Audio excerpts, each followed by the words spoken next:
This month, continue our coverage of the recovery from Helene.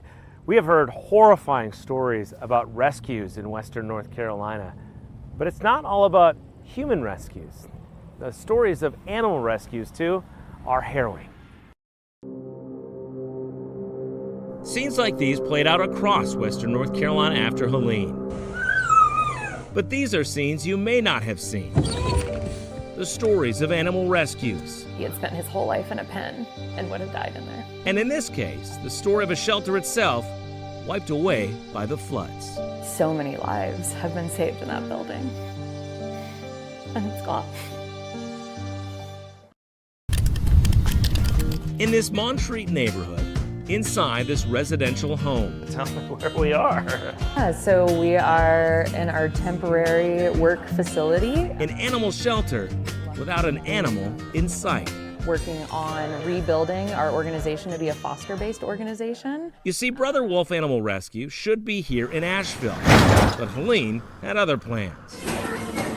We're in an area that has lightly flooded before. Brooke Fournier oversees adoptions, fundraising, and marketing for Brother Wolf. Thursday morning, we woke up and the river had already almost crested. As the water continued to rise, a drastic decision was made. We put out a plea and in 2 hours had 120 animals evacuated out of the shelter and into foster homes. We were all really excited, and we were really thinking, hey, we're gonna come in and we're probably gonna need to squeegee the floors, and we moved everything high. They never imagined what would happen next.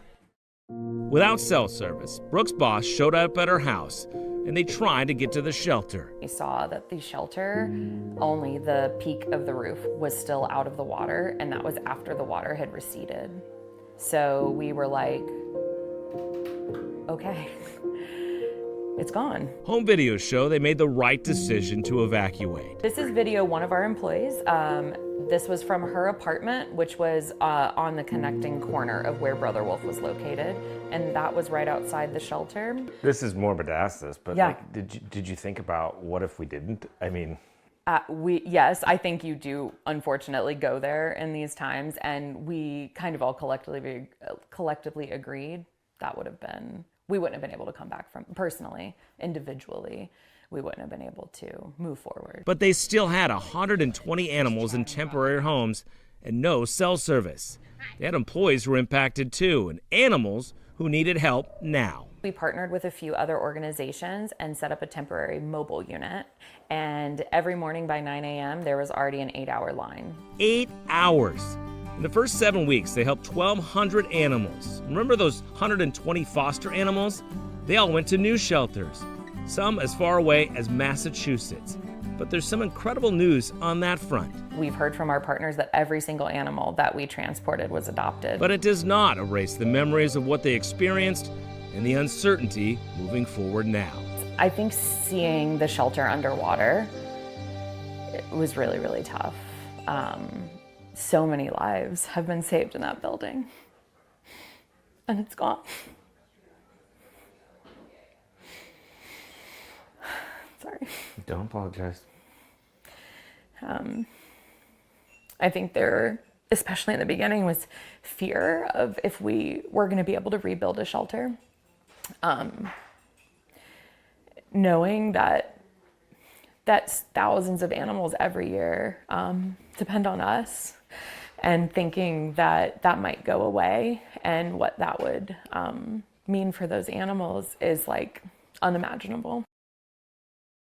In the living room of this home, a dozen or so staffers work at folding tables, armchairs, and even the couch. Working on thank you cards to people who have sent in donations. Cards on the wall are motivation to move forward. This one in New York brings Brooke to tears again. This one says their daughter lived in Asheville and they visited, so they had been to our shelter.